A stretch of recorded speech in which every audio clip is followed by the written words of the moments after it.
नमस्कार मित्रों, मैं राजकिशोर प्रजापति अध्ययन गुरु परिवार में आपका हार्दिक स्वागत करता हूं।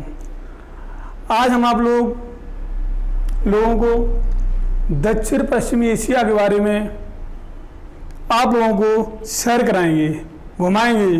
कौन सा देश कहां पर है, देश क्या है, उसकी सीमा किससे लगती है, उसकी राजधानी क्या है, यहाँ पर कुछ महत्वपूर्ण जल संधियाँ उनके बारे में चर्चा करेंगे। और एशिया की, अगर पूरे एशिया के बारे में देखा जाए, उसमें सबसे महत्वपूर्ण जो आता पॉइंट है वो दक्षिण पश्चिमी एशिया ही आता है। जैसे हमने देखा है, चाहे यूपीएससी हो, चाहे यूपीपीएससी परीक्षा हो, चाहे अदर वनडे एग्जाम हो, सभी में इस दक्षिण पश्चिमी एशिया से कोई ना कोई क्वेश्चन कहीं ना कहीं से ज़रूर एक पुटअप हो जाता है। जहाँ पर भूगोल से संबंधित क्वेश्चन आते हैं, वहाँ से यह विश्व के भूगोल के अंतर्गत यहाँ से ज़रूर एक क्वेश्चन पूछ दिया जाता है। इसलिए हमें ये अवगत होना चाहिए कि दक्षिण पश्चिमी एशिया के सभी देश, उनकी सीमाएं किस देश से लगती हैं, किन सागरों से लगती हैं, किस झीलों से लगती हैं, जिससे भी लगती हों, हमें उसकी संपूर्ण जानकारी होनी चाहिए। आज हम आप लोगों को बहुत एक सरल भाषा में बेसिक रूप से आपको ये सारे देश बता देंगे, उनकी राजधानियां हैं, उन्हें अन्य जो भी तत्व सारी चीज़ें बता देंगे, जिससे आपको कोई भी एग्जाम दो उसमें आसानी से आपका उत्तर सॉल्व हो सके। आइए हम देखते हैं इसके बारे में। तो हम लोग चलते हैं आज सऊदी अरब, सबसे पहले यहाँ से अच्छा रहेगा तुर्की से। ये देखिए, यह एक जो देश है आपका, ये अच्छा रहेगा। इसको हम कहते हैं टर्की भी कहते हैं, इसको हम तुर्की भी कहते हैं। यह एक तुर्की देश है। ये दक्षिणी पश्चिमी एशिया का सबसे पश्चिमी देश है। और ये जो तुर्की है, तुर्की की राजधानी अंकारा, बोलते हैं क्या कहाँ राजधानी है? तुर्की की राजधानी अंकारा है। यह तुर्की दक्षिण पश्चिम एशिया का, या मिश्री एशिया को एक शब्द और कहते हैं, मध्य एशिया कहते हैं, पश्चिम एशिया कहते हैं। इसे एशिया दक्षिण पश्चिम एशिया के लगभग 3 नाम हैं: पश्चिम एशिया, दक्षिण पश्चिम एशिया और इसे मध्य पूर्व एशिया भी कहा जाता है। तो यहाँ पर तुर्की के बारे में देखते हैं। ये जो तुर्की देश है, इस देश के उत्तर में काला सागर, इसके उत्तर में काला सागर अर्थात ब्लैक सी। अब दक्षिण में भूमध्य सागर। ये देखिए, भूमध्य सागर उत्तर में कौन सा हो गया? काला सागर हो गया। दक्षिण में भूमध्य सागर हो गया। अब पश्चिम में क्या होगा? पश्चिम में भी ये भूमध्य सागर का ही भाग है।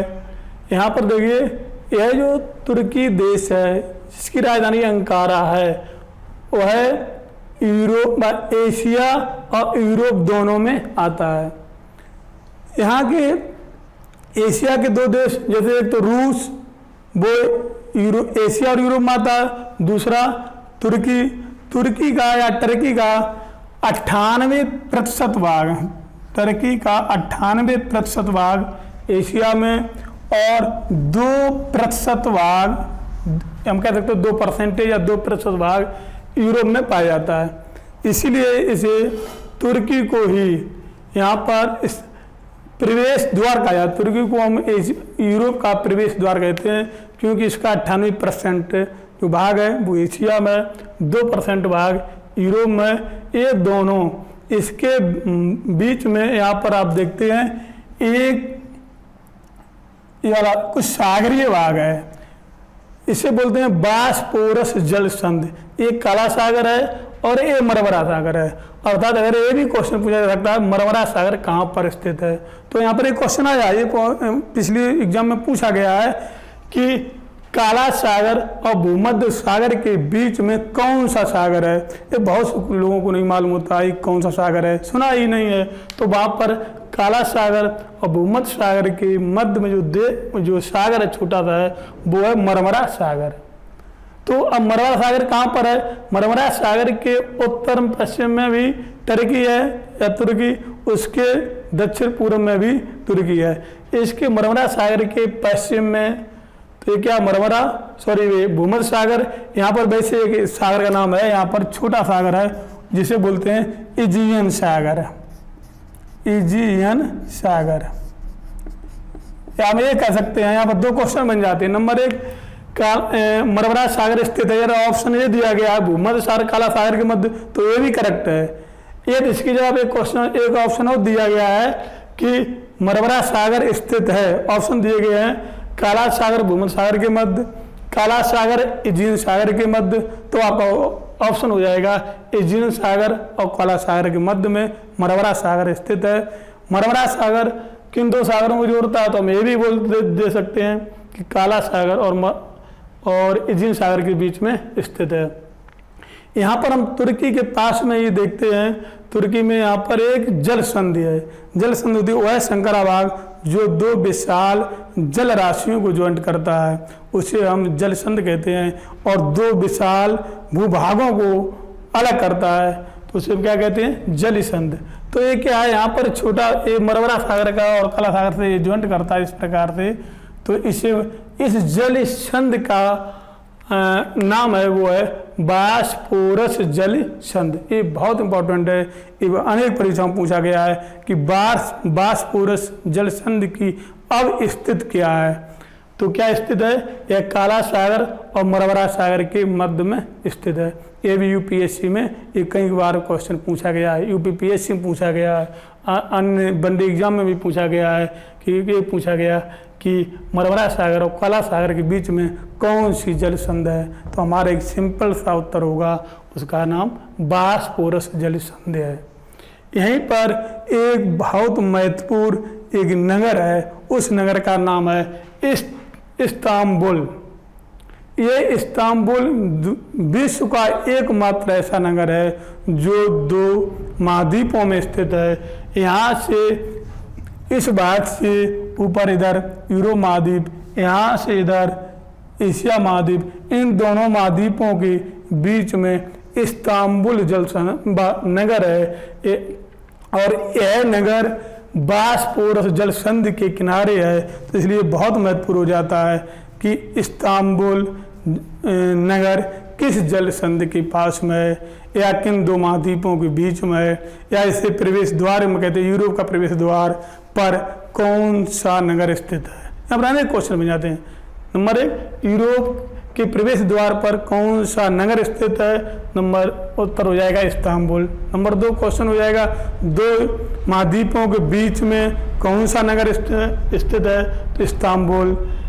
और भी इससे क्वेश्चन काफ़ी बन सकते हैं। इस प्रकार से इस्तांबुल नगर का महत्व बहुत अधिक है, इसे हमें जानना अति आवश्यक है। अब हम देखते हैं यही जो टर्की है, टर्की के अगर हम पूरब में जाएं तो हम देखते हैं कौन सा नगर है, देश है, उनकी राजधानियाँ कौन सी हैं। जब पूरब में जाते हैं, ठीक पूरब में आर्मेनिया है। कौन सा देश, आर्मेनिया देश है। आर्मेनिया देश की राजधानी एरेवान है, आर्मेनिया देश की राजधानी एरेवान है। इसके ठीक पूर्व में अजरबैजान है, इसके ठीक पूर्व में अजरबैजान है। अजरबैजान की राजधानी बाकू है, और ये बाकू ये जो राजधानी है ये कैस्पियन सी के पास में स्थित है, अर्थात कैस्पियन सागर जो है उसी के किनारे बाकू स्थित है। और बाकू एक बहुत महत्वपूर्ण चीज़ है क्योंकि यह पेट्रोलियम के लिए प्रसिद्ध है, पेट्रोलियम के लिए विश्व प्रसिद्ध पत्तन है, अलग पत्तन। और ये क्या, कैस्पियन सागर ये एक झील है। इससे भी कई क्वेश्चन वनडे एग्जाम में छोटी छोटी परीक्षाओं में पूछे जाते हैं कि विश्व की सबसे बड़ी, विश्व की सबसे लार्ज या विश्व की सबसे बड़ी झील कौन सी है, वहाँ हमारा आंसर होगा कैस्पियन सागर।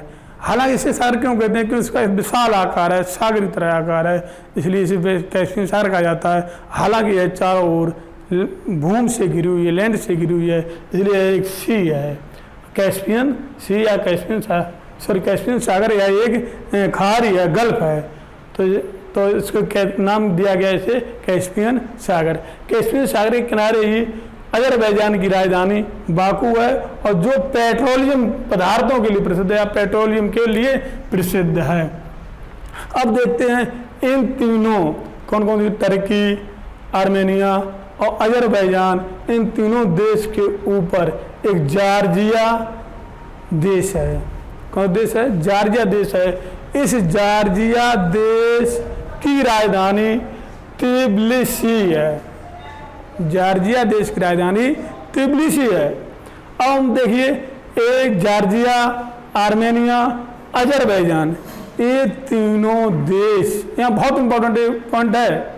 कौन कौन से देश?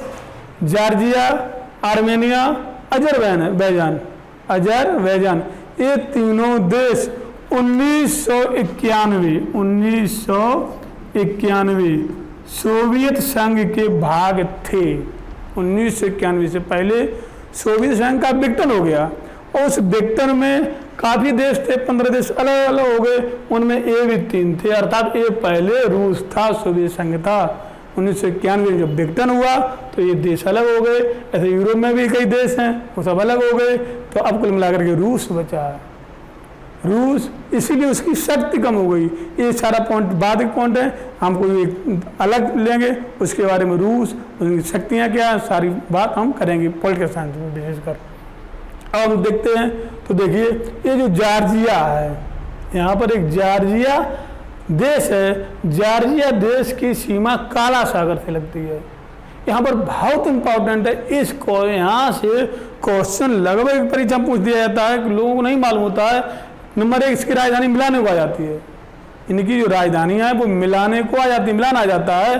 तो मालूम हो जाना चाहिए, जॉर्जिया की राजधानी तबिलिसी, आर्मेनिया की राजधानी एरेवान, अजरबैजान की राजधानी बाकू। ये तो नहीं भूलनी चाहिए। और ये इम्पोर्टेंट इसलिए है, कभी कभी ये पूछ देते हैं, यहाँ बहुत आवश्यक है कि किस देश की सीमा कैस्पियन सागर से नहीं लगती है। तो उसमें ऑप्शन दे देंगे आपको, नहीं लगती है। अजरबैजान, आर्मेनिया,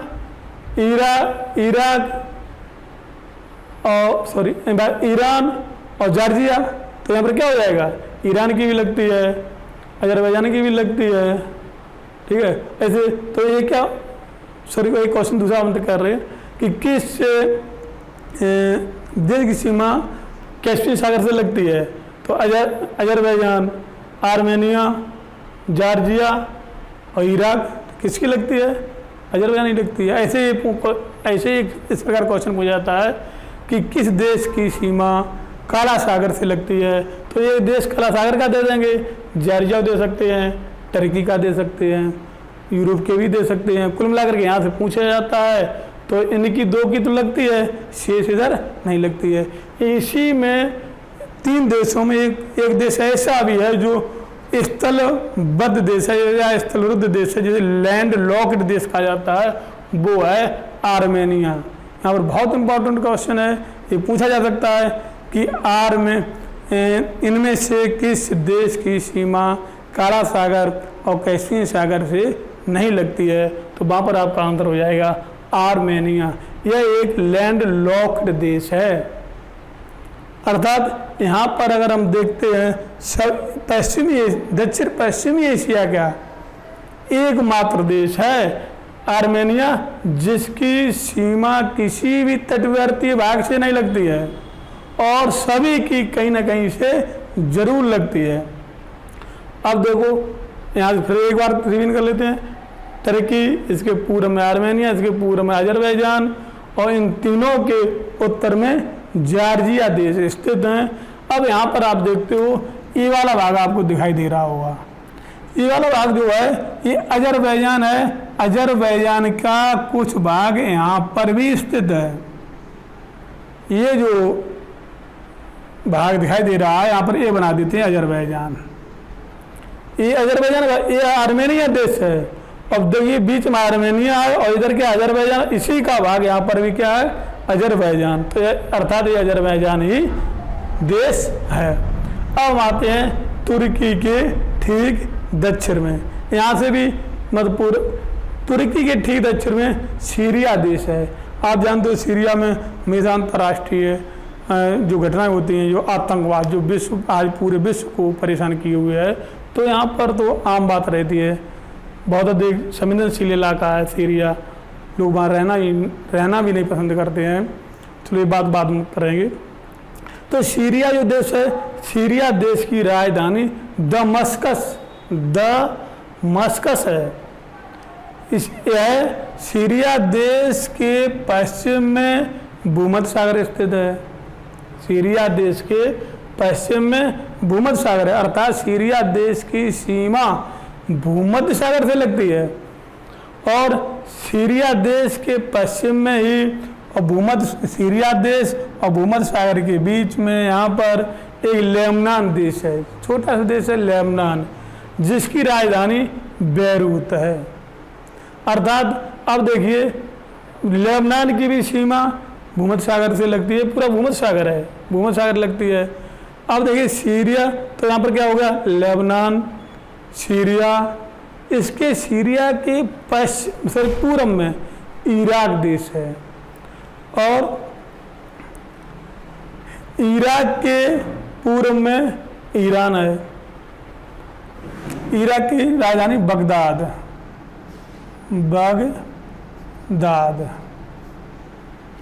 तो सीरिया, इराक और ईरान क्रम से देख लीजिए। वो ऊपर क्रम था, इसका दक्षिण क्रम क्या है, पश्चिम में लेबनान, इसके पूर्व में सीरिया, उसके पूर्व में इराक, उसके पूर्व में ईरान और ईरान के पूर्व में अफगानिस्तान। इसमें क्या था, कैस्पियन सागर, इसमें क्या है अफगानिस्तान।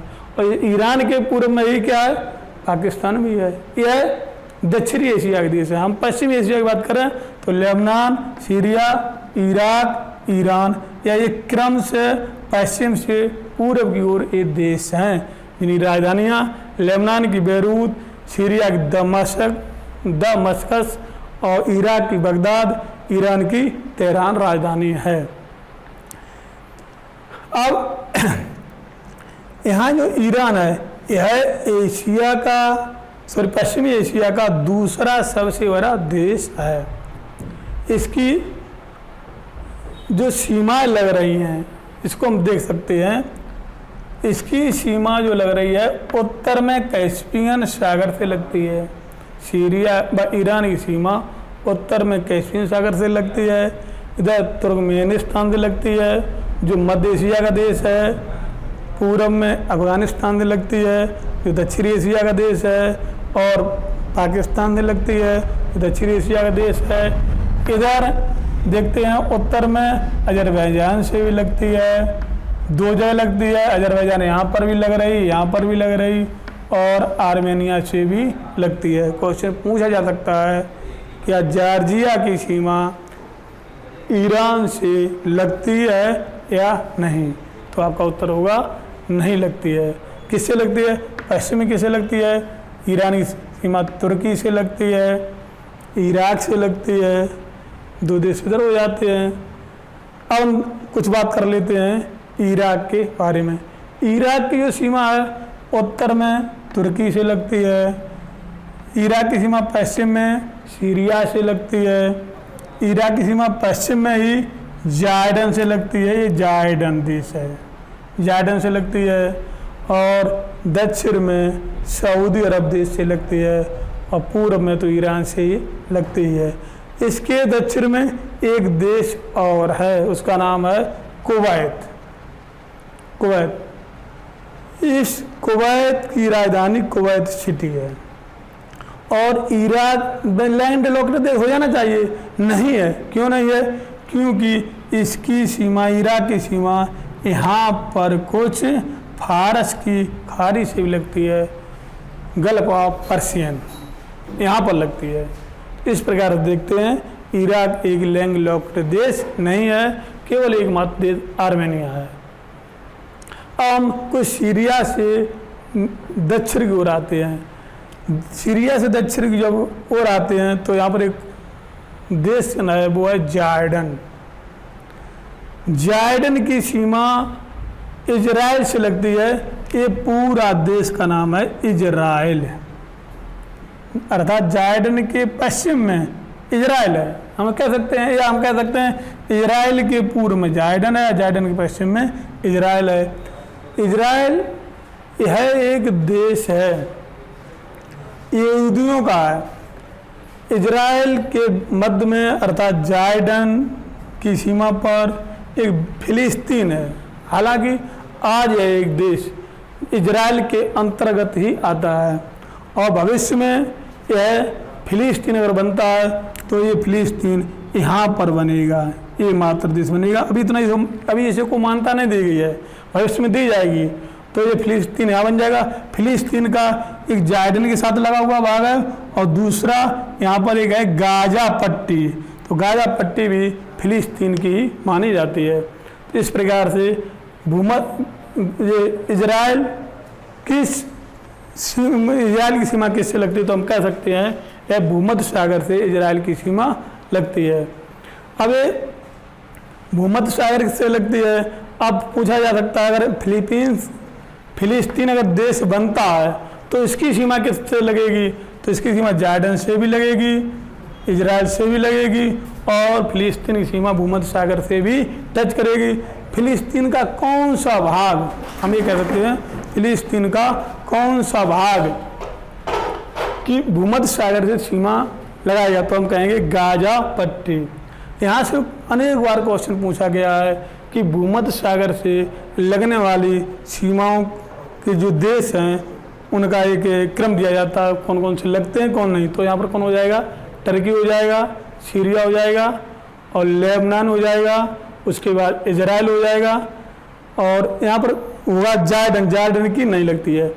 जॉर्डन हालांकि यहाँ पर दिखाई दे रहा है भूमध्य सागर से भी नहीं लगती है, लाल सागर से भी नहीं लगती, फिर किससे, तो यह एक लैंड लॉक्ड देश क्यों नहीं है, क्योंकि यहाँ पर आप देखते हो यहाँ पर एक खाड़ी है, इसका नाम है ओकावा, गलफाव ओकावा की खाड़ी।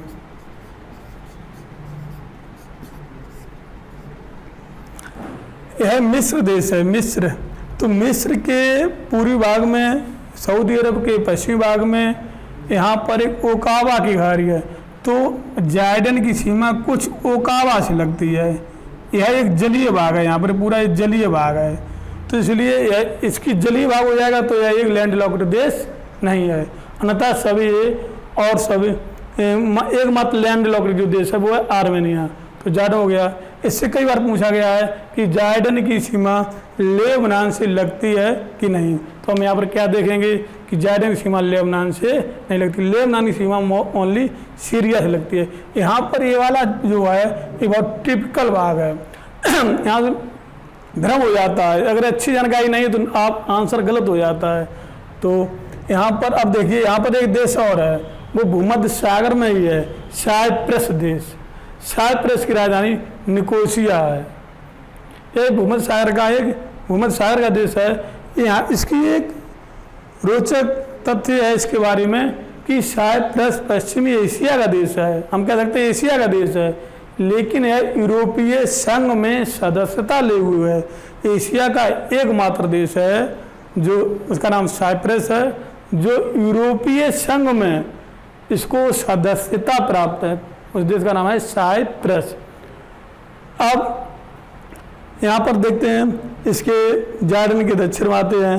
यह एक सऊदी अरब देश है, दक्षिण पश्चिमी एशिया का, या हम कह सकते हैं मध्य पूर्व एशिया का क्षेत्रफल के आधार पर सबसे बड़ा देश है सऊदी अरब, जिसकी राजधानी रियाद है।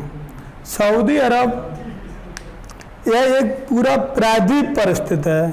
प्रायद्वीप उसे कहा जाता है जो तीन ओर से जल से घिरा हो, उसे हम प्रायद्वीप कहते हैं।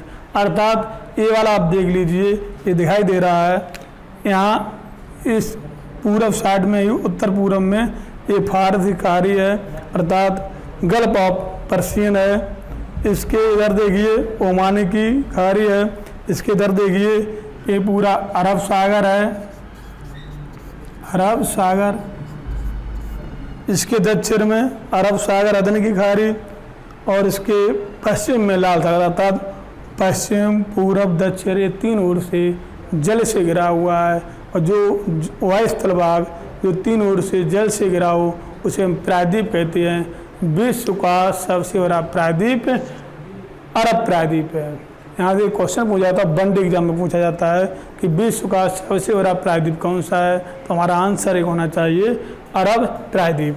अरब प्रायद्वीप के अंतर्गत देश कौन कौन से आते हैं, तो सऊदी अरब आता है, ओमान है, यमन है, कतर है। ये 1, 2, 3, 4 और 5वां है संयुक्त अरब अमीरात UAE। इस प्रकार से ये 5 देश आते हैं जो प्रायद्वीप पर स्थित हैं। अब सऊदी अरब का मतलब इस प्रायद्वीपीय भाग का 80% भाग क्षेत्रफल जो प्रायद्वीप का है उसका 80% अकेले सऊदी अरब कवर किए हुए है। अब इसके सऊदी अरब के पूर्व में चलते हैं तो हम देखते हैं कि इस सऊदी अरब के पूर्व में यह एक कतर देश है। यह एक कतर देश है, यह भी एक प्रायद्वीप है, यह कतर प्रायद्वीप है, उसी पर एक स्थित है जो गल्फ ऑफ पर्सियन में स्थित है। और कतर की राजधानी दोहा है। कतर की राजधानी दोहा है। और इसी के उत्तर में, कतर के उत्तर में और सऊदी अरब के पूर्व में एक देश, उसका नाम है बहरीन। और बहरीन की राजधानी मनामा है। यह एक आइलैंड देश है, अर्थात यह एक द्वीपीय देश है। इसकी सीमा किसी स्थल भाग से नहीं, चारों तरफ से जल भरा हुआ है, वहीं पर यह देश स्थित है। छोटा सा देश है, अर्थात यह पश्चिमी एशिया का सबसे छोटा देश बहरीन है, जिसकी राजधानी मनामा है। और पश्चिमी एशिया का सबसे बड़ा देश क्षेत्रफल के आधार पर सऊदी अरब है और जनसंख्या के आधार पर ईरान है। अब हम देखते हैं ये इसके सऊदी अरब के पूर्व में एक देश और है संयुक्त अरब अमीरात। संयुक्त अरब अमीरात की राजधानी आबू धाबी है। यह कई देशों का कई राज्यों का एक संगठन है, उस संगठन को मिला करके ये बनाया गया है। तो ये आबू धाबी एक राज्य, इसी प्रकार से हम लोग जाते हैं शाहजादा, उसका राज्य का ही नाम है। तो ऐसे और भी राज्य हैं, उन सभी को संयुक्त करके एक देश बनाया गया, उसका नाम है संयुक्त, अर्थात जो ज्वाइंट किया गया है। अरब अमीरात, कुछ अरब के देश हैं और सॉरी राज्य हैं, और अमीरात में सबको इकट्ठा करके देश बना दिया गया है। अब इसके सऊदी अरब के पूर्व में ही एक देश है ओमान। इसके पूर्व में भी और दक्षिण में भी। ओमान की राजधानी मस्कत है। और देखिए ओमान जो देश है, ओमान देश यहाँ तो इसकी सीमा अरब सागर से भी लगती है और ओमान की खाड़ी से भी लगती है, अर्थात गल्फ ऑफ ओमान से भी लगती है। और ओमान का कुछ भाग यहाँ पर भी स्थित है, अर्थात ये वाला भाग देखते हैं तो ये ओमान है। और हम देखते हैं ओमान और ईरान, ये ईरान है, ये ओमान है। इसके बीच में एक जल संधि है, जल संधि की प्रभाव हम बता चुके ऑलरेडी, आप देख सकते हैं। तो यह ईरान और ओमान के बीच में एक जल संधि है, उसका नाम है हारमुज जल संधि। ये बहुत पूछी जाती है कि हारमुज जल संधि कहाँ पर स्थित है, तो आप कह सकते हो यह दक्षिण पश्चिमी एशियाई देशों में स्थित है। या ये पूछा जा सकता है किन सागरों को जोड़ती है या किन खाड़ियों को जोड़ती है, तो हम कह सकते हैं यह gulf of Persia, gulf of Oman की खाड़ियों को जोड़ती है। उस जल संधि का नाम है हारमुज। किन देशों के बीच में स्थित है, तो हमारा आंसर होगा ओमान और ईरान के बीच में स्थित है। हालांकि अलग अलग किताबें कभी कभी और किताबें आप देखोगे तो यहाँ पर लिखा होगा कि यह संयुक्त अरब अमीरात और ईरान के बीच में स्थित है, लेकिन ऐसा नहीं है क्योंकि ओमान का भाग यहाँ पर भी स्थित है। अब ओमान के पश्चिमी भाग में चलते हैं और सऊदी अरब के दक्षिणी भाग में चलते हैं, यहाँ पहुँचते हैं यमन। यात्रा करते हुए हम यहाँ पर पहुँचे तो यहाँ हम क्या देखते हैं, यमन की जो सीमा सर्वाधिक सीमा लगती है वो सऊदी अरब से लगती है। उसके दक्षिण में ये पूरा अरब सागर स्थित है। इसी के दक्षिण पश्चिम में यहाँ पर अदन की खाड़ी है। अदन की खाड़ी क्यों है, गल्फ ऑफ अदन क्यों है, क्योंकि यहाँ पर अदन एक नगर है और यह यमन का बंदरगाह प्रमुख है। अर्थात जो लाल सागर से जलयान आते जाते हैं उनको यह मतलब सुविधा उपलब्ध कराता है। ये पेट्रोलियम है, अनाज है, इत्यादि चीज़ें वो यहीं से उपलब्ध कराता है। अब हम देखते हैं अदन। अब देखिए यमन पश्चिम में लाल सागर से सीमा लगती है और दक्षिण में अदन की खाड़ी से लगती है। और यमन के दक्षिण पश्चिम में यहाँ पर देखते हैं और यह अफ्रीका है। ये अफ्रीका महाद्वीप का एक देश है, उसका नाम है जिबूती। और यमन के बीच में एक जल संध है, वह है बाब एल मंडेल जल संध।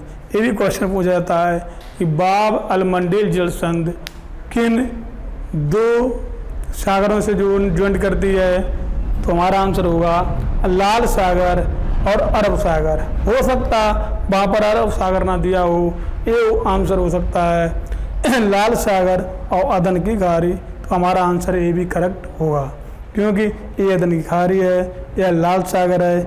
इन दोनों को यह बाब एल मंडेल जल संध ज्वाइंट करती है। किसको अलग करती है, तो एशिया को अलग करती है अफ्रीका को, क्योंकि ये अफ्रीका महाद्वीप है, एशिया महाद्वीप है। तो बाब एल मंडेल जल संध बहुत इम्पोर्टेंट है, क्योंकि यह दो महाद्वीपों के बीच में स्थित है, दो देशों के बीच में स्थित है, दो सागरों को ज्वाइंट करती है। तो कौन से महाद्वीप कौन हो जाएगा, एशिया महाद्वीप, हालांकि पश्चिम दक्षिणी एशिया है, और यह अफ्रीका महाद्वीप है। कौन सा, अफ्रीका का जिबूती देश और एशिया का यमन देश, इसके बीच में बाब एल मंडेल जल संधि स्थित है। अभी हम आपको इससे पहले बताया था, यहाँ पर ये भी दो महाद्वीपों को अलग करती है, ज्वाइंट करती है। नंबर 1 यूरोप महाद्वीप और एशिया महाद्वीप, ये बासपोरस जल संधि यहीं पर।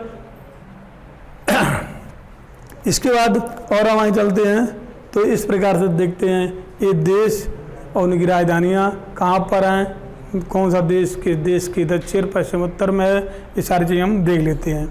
अब देखिए एक क्वेश्चन यहाँ पर पूछा जा सकता है कि लाल सागर से एशिया के किस देश की सीमा सर्वाधिक लगती है, तो वह देश का नाम है सऊदी अरब। सऊदी अरब का एक जेद्दा नगर है, यह एक बंदरगाह है जो लाल सागर के किनारे पर स्थित है। रेड सी, तो यहाँ से भी काफ़ी क्वेश्चन आते हैं। रेड सी एशिया के कौन से देश लगते हैं, तो कौन कौन से लगते हैं रेड सी से, तो हम ये जॉर्डन भी हो जाएगा, सऊदी अरब हो जाएगा, यमन हो जाएगा, इसके भी देश लगते हैं, तो वो भी हम आगे देख लेंगे। यहाँ पर मिस्र जो है, यहाँ पर एक सुएज नहर है। अब मिस्र जो देश दो महाद्वीपों में स्थित है, इधर एशिया इधर यूरोप अफ्रीका। तो यहाँ से ये पूरा यहाँ से एशिया महाद्वीप है। एशिया महाद्वीप, ये जो नहर है यह विश्व प्रसिद्ध नहर है, यह विश्व प्रसिद्ध नहर है, इसका नाम है सुएज नहर। विश्व की सबसे बड़ी नहर कौन सी है, तो हमारा नाम आंसर हो जाता है सुएज नहर। ये नहर है सुएज नहर। सुएज नहर किन दो सागरों से ज्वाइंट करती है, तो लाल सागर, भूमध्य सागर। क्वेश्चन पूछा था, वनडे एग्जाम पूछा था कि सुएज नहर किन दो मतलब सागरों को ज्वाइंट करती है, तो भूमध्य सागर और लाल सागर को ज्वाइंट करती है। किन महाद्वीपों के बीच में स्थित है, इधर एशिया है इधर अफ्रीका है, उनके बीच में स्थित है। सुएज नहर बनने से लाभ क्या हुआ है, तो सुएज नहर बनने से क्या लाभ हुआ है, यूरोप से आने वाले जो भी जलयान इत्यादि चीज़ें जो माल है, यातायात है, और एशिया में आते हैं, उनकी दूरी घट गई है, अर्थात 14,000 किलोमीटर से 7,000 किलोमीटर रह गई है। स्वेज नहर पर ही हम कभी आगे एक पूरा वीडियो बना देंगे, क्योंकि इसमें समझाने में काफ़ी टाइम लगेगा। अब हम आते हैं कुछ और आगे इसके बारे में कुछ क्वेश्चन है वो देख लेते हैं कि यहाँ पर एक ये मरमरा सागर और एजियन सागर के बीच में, मरमरा सागर ये वाला और एजियन सागर यहाँ वाला, या एजियन कह दो या भूमध्य सागर। भूमध्य सागर के उत्तर भाग में एजियन सागर है, तो मरमरा सागर और एजियन सागर के बीच में एक जल संधि है, उसका नाम है दार्दानेलेस जल संधि। ये भी बहुत इम्पोर्टेंट है, लेकिन ये ज़्यादा इम्पोर्टेंट है। ये बाष्पोर जल संधि ज़्यादा इम्पोर्टेंट है, लेकिन हालांकि इसको भी कभी कभी पूछा जा सकता है, तो इसको भी हमें ध्यान में रखना चाहिए कि दार्दानेलेस जल संधि किन सागरों के बीच में है। तो हमारा वहाँ पर आंसर होगा मरमरा सागर और एजियन सागर के बीच में, या मरमरा सागर भूमध्य सागर के बीच में, जो उसमें दिया हो उसी को हम टिक कर देंगे। दोनों दिए हों तो हम मरमरा सागर और एजियन सागर को ही हम टिक करेंगे। अब यहाँ पर कुछ अन्य महत्वपूर्ण तथ्य हैं कि हम इसकी जलवायु के बारे में देख लेते हैं। दक्षिण पश्चिमी एशिया की जो जलवायु है वो है जलवायु मरुस्थलीय जलवायु। अधिकांश देशों में मरुस्थलीय जलवायु है। जैसे पूरा अरब मरुस्थल है, रब अल खाली मरुस्थल, इसे बोलते हैं रब अल खाली मरुस्थल, नाफूद मरुस्थल, ये सब अरब में हैं। ऐसे ही दस्त ए कबीर, दस्त ए लूट और दस्त ए कबीर, ये दोनों ईरान में मरुस्थल हैं। अब देखिए ये मरुस्थलीय क्षेत्र, पूरा मरुस्थलीय इलाका है। इस मरुस्थलीय भाग में पर्शियन की खाड़ी है। यह पर्शियन की खाड़ी पेट्रोलियम के लिए प्रसिद्ध है। देखिए कुदरत का नज़ारा यहाँ हम देखते हैं कि यहाँ पर मरुस्थल दे दिया तो यहाँ पर किसी भी क्रॉप का उत्पादन नहीं हो सकता है, क्योंकि मरुस्थल की परिभाषा डेफिनीशन जो है वो है कि वो है क्षेत्र जहाँ पर 25 सेंटीमीटर से वार्षिक वर्षा कम होती है, उसे मरुस्थल कहते हैं। मरुस्थल बालू वाला भी हो सकता है, पथरीला भी हो सकता है, ठंडा भी हो सकता है, गर्म भी हो सकता है। इसीलिए इसमें ये नहीं कहा जाता है कि गर्म है तो मरुस्थल कहेंगे, ठंडा है तो मरुस्थल कहेंगे, ऐसा नहीं बोला जाता है। ओनली यही कहा जाता है, परिभाषा दी जाती है वह क्षेत्र जहाँ पर वर्षा 25 सेंटीमीटर से कम वार्षिक होती है उसे मरुस्थल कहते हैं। तो यह एक गर्म मरुस्थल है।